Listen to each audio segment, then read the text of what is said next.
Liver, কি বললাম? Liver. Maximum লোকের ফ্যাটি লিভার হয়, লিভারে চর্বি জমে, অনেকে জমে না, লিভারে চর্বি জমে। মেডিকেল সায়েন্স বলছে, ডাক্তাররা বলছে এই লিভারে চর্বি জমে কেন? তেল জাতীয় খাবার বেশি খেলে লিভারে চর্বি জমে।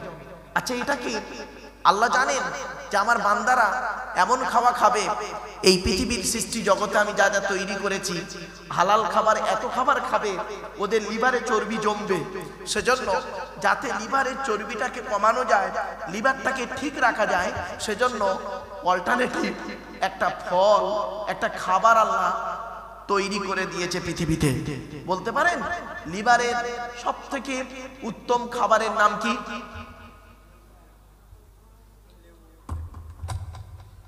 বাবাজি, আমার ওয়াজ শুনতে গেলে ব্রেন লাগবে, টেনে টেনে ওয়াজ করবো? ডবল এম এ পাস লোক রে বাবা, ভারত সরকার এমনি মেডেল দিল না। একটা ইতিহাসের ওয়াজ করলে তো 2 ঘন্টা আমার কাছে it is very simple matter.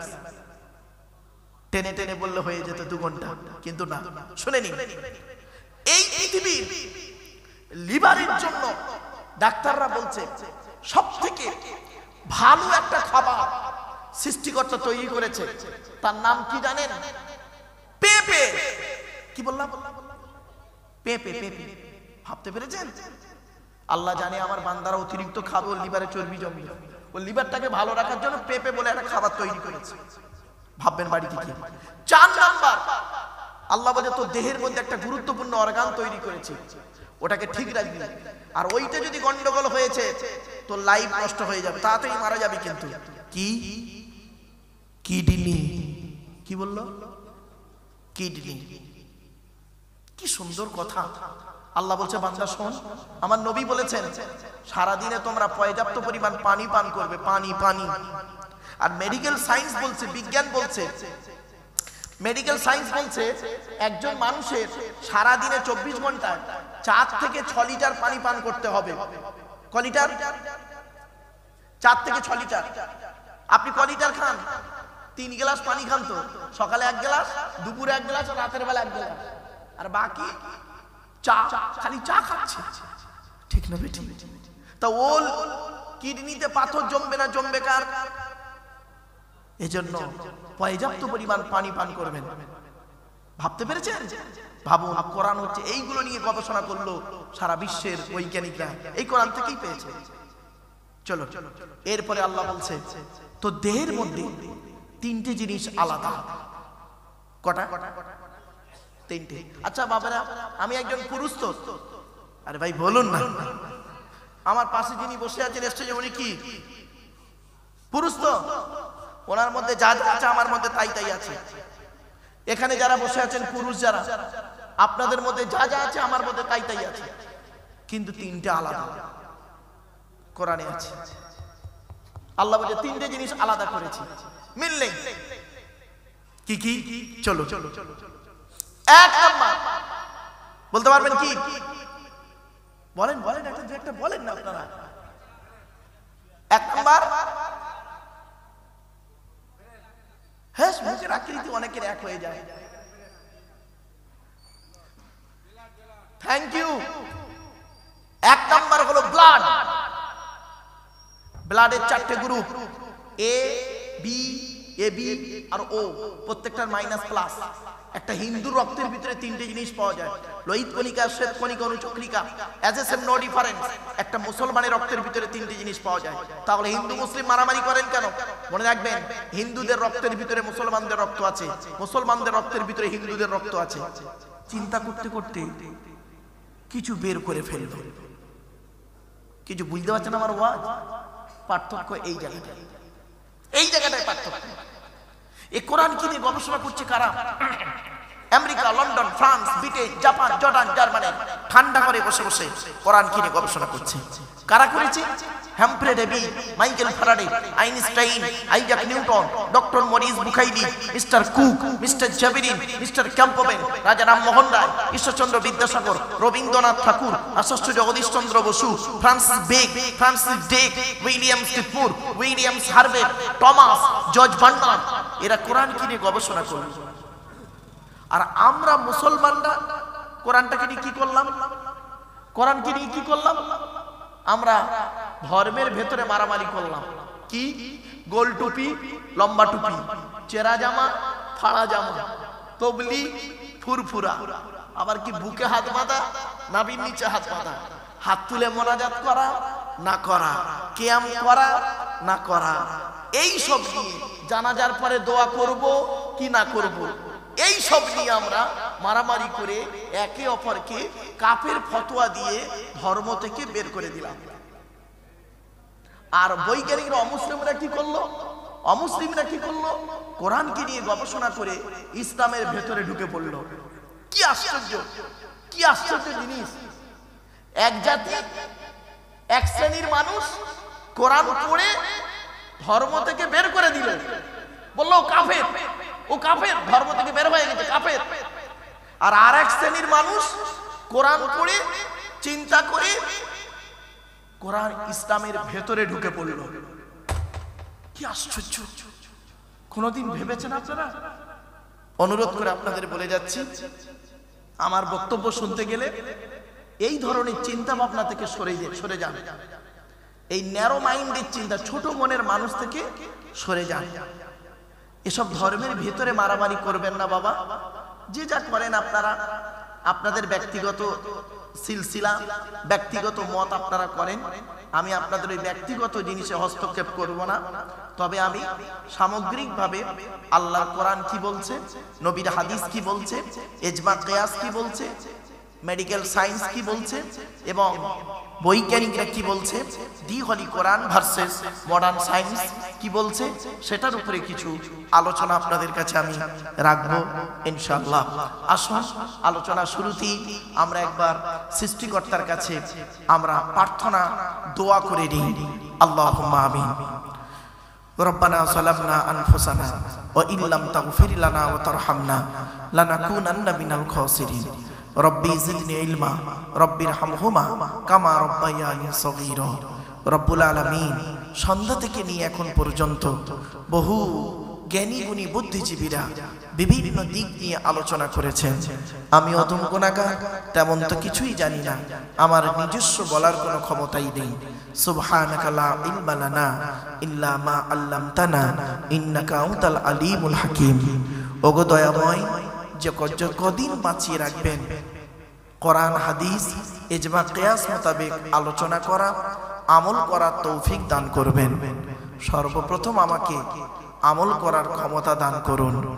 ওগো দয়াময়, এখানে বসিয়ে যা কিছু বলিয়ে নেবেন, পড়িয়ে নেবেন, শুনিয়ে নেবেন, আল্লাহ বক্তা শ্রোতাকে আমল করার তৌফিক দান করুন। সঠিক কথাগুলো আমার মুখ থেকে বের করিয়ে নেবেন, আর সঠিক কথাগুলি মানুষের ব্রেনের ভিতরে ঢুকিয়ে আল্লাহ সঠিক পথ যেন আমরা পেতে পারি, সে তৌফিক আমাদের দান করবেন। ওগো দয়াময়, এই জলসা, এই মাহফিল যারা দিয়েছেন, বাবাজিরা, যুবক ভাইরা, স্নেহের কচি কচি বাচ্চারা, মা বোনেরা শ্রম দিয়েছেন, অর্থ দিয়েছেন, সময় দিয়েছেন, বিভিন্ন দিক থেকে সহযোগিতা করেছেন, করছেন এবং করবেন। কিয়ামতের দিন, মুসিবতের সময় আরশের তলায় ছায়াদান করুন। রব্বুল আলামিন, আমাদের পিতামাতা যারা অন্ধকার নীরব নগরে চলে গেছে, তাদের রুহে মাগফিরাতের জন্য দোয়া চাইছি। তাদের সমস্ত জীবনের গুনাহগুলি ক্ষমা করে দিন। ওগো দয়াময়, আমার মিডিয়া ভাইয়েরা এসেছেন, আরো যারা এসেছেন, যারা এই জলসাকে সহযোগিতা করেছেন, সৎভাবে জীবনযাপন করা, সততার মধ্যে থাকা, সৎভাবে জীবনযাপন করার তৌফিক দান করুন। রব্বি ইশরাহ লি সাদরি ওয়া ইয়াসসির লি আমরি ওয়াহলুল উকদাতাম মিন লিসানি ইয়াফকাহু কওলি। আল্লাহুম্মা ইন্না নাসআলুকা ইলমান নাফিয়া ওয়া আমালান মুতাকাব্বালা ওয়া রিজকান হাসানা ওয়া হালালান তাইয়্যিবা। সুবহানা রাব্বিকা রাব্বিল ইজ্জাতি আম্মা ইয়াসিফুন ওয়া সালামুন আলাল মুরসালিন ওয়ালহামদুলিল্লাহি রাব্বিল আলামিন। ওয়াজআল আখিরা কালামিনা ইনদাল মাউতি লা ইলাহা ইল্লাল্লাহু মুহাম্মাদুর রাসূলুল্লাহ। সদরে জলসা In the name of Allah, the most merciful, most beneficent, peace be to Allah, Lord of the world. সনাম ধন্য সুনির্বাচিত মহামান্য আজকের মাহফিলে সভাপতি সাহেব, আমন্ত্রিত উলামা হযরত, দিন দরদি, ইসলাম দরদি, মুমিন মুত্তাকি মুসলমান, সালেহ নেককার আল্লাহওয়ালা বাবাজিরা, আমার যুবক ভাইরা, স্নেহের কচি কচি বাচ্চারা, পর্দার অন্তরালে পর্দার নসীনা ধার্মিকা, স্নেহময়ী মমতাময়ী আমার মা ও বোনেরা, তারও সাথে জানাই আমার আওয়াজ শ্রবণকারী মুসলিম অমুসলিম সমস্ত জাতির মানুষেরা, মহান আল্লাহ পাকের দরবারে শুকরিয়া আদায় করি যে রব্বুল আলামিন আমাকে আপনাকে বসিয়েছেন সেই মাগরিবের নামাজের পর থেকে নিয়ে কিছুক্ষণ কোরআন ও হাদিসের আলোচনা শোনার জন্য। এ শোনার, এ বসার, এ বলার তৌফিক এনায়েত করেছেন যে মহান আল্লাহ পাক।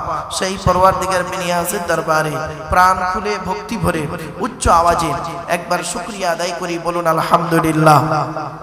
একটু জোরে বলুন আলহামদুলিল্লাহ। একটু আমার সাথে সাথে বলুন সুবহানাল্লাহি ওয়া বিহামদিহি। বলুন সুবহানাল্লাহি ওয়া বিহামদিহি, সুবহানাল্লাহিল আযীম।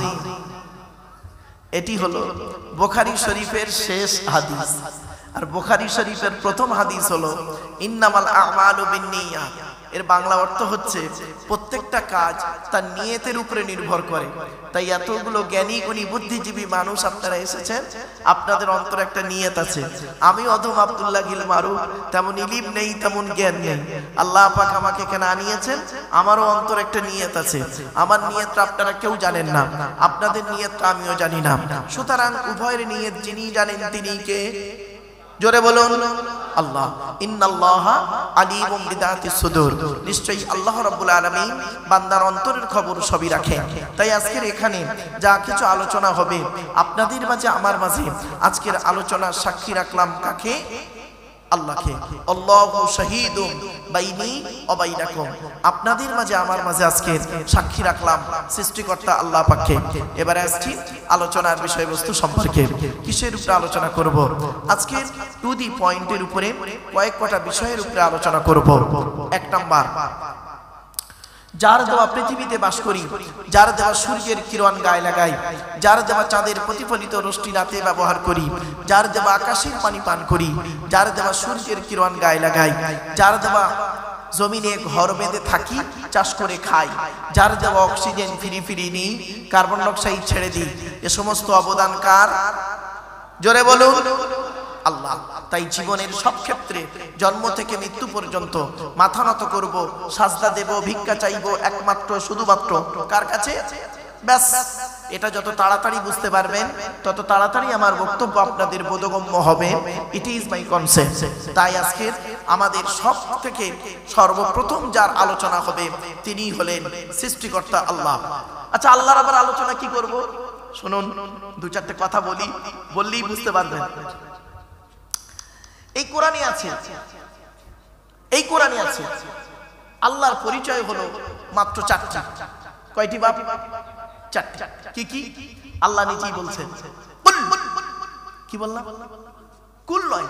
কয় হস্যউল কুল, কয় বয় হস্যউল কুল। দুটো কুলের মধ্যে পার্থক্য আছে।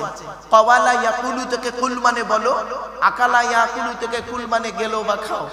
এজন্য যে ইমামের কোরআন পড়া সহি নেই, ওই ইমামের পিছনে নামাজ পড়াও সহি নেই।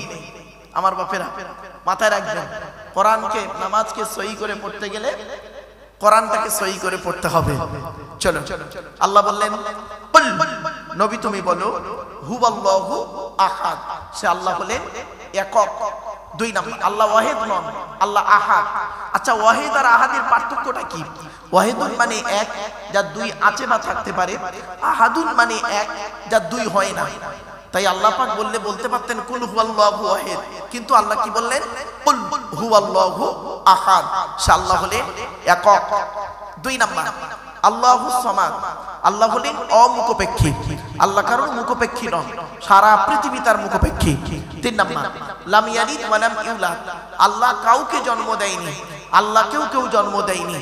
চার নাম্বার, ওয়া লাম ইয়াকুল লাহু কুফুয়ান আহাদ। আল্লাহর সমকক্ষ কেউই নেই। কি বললাম বাবা? আল্লাহর সমকক্ষ কেউ নয়। ভাষাটা ফলো করো, কেউই নেই। একটু মাথায় রাখবেন। ছোট্ট একটা উদাহরণ দিচ্ছি। একটা ছেলে একটা মেয়েকে বলল আমি তোমাকে ভালোবাসি, আর একটা ছেলে আর একটা মেয়েকে বলল আমি তোমাকেই ভালোবাসি। দুটো বাক্য এক? দুটো বাক্য এক কি? এক নয়। এর মধ্যে অনেক পার্থক্য আছে। জ্ঞানী গুণী বুদ্ধিজীবী মানুষ চলো, তাই আল্লাহর সমকক্ষ কেউ হয়েই নেই, হয়ে গেল। সৃষ্টিকর্তা আল্লাহ পাক বলছেন, বান্দা এই পৃথিবীতে তোকে আমি সৃষ্টি করেছি। আমাদের সৃষ্টিকর্তার নাম কি? জোরে বলুন না। আল্লাহ। সৃষ্টিকর্তা আল্লাহ বলছেন আমি তোকে সৃষ্টি করেছি। কিভাবে সৃষ্টি করেছি একবার চিন্তা কর। বাপের 4টে অঙ্গ। বাপের কটা? বাপের 4টে অঙ্গ, মায়ের 4টে অঙ্গ, তাহলে মোট 8টা।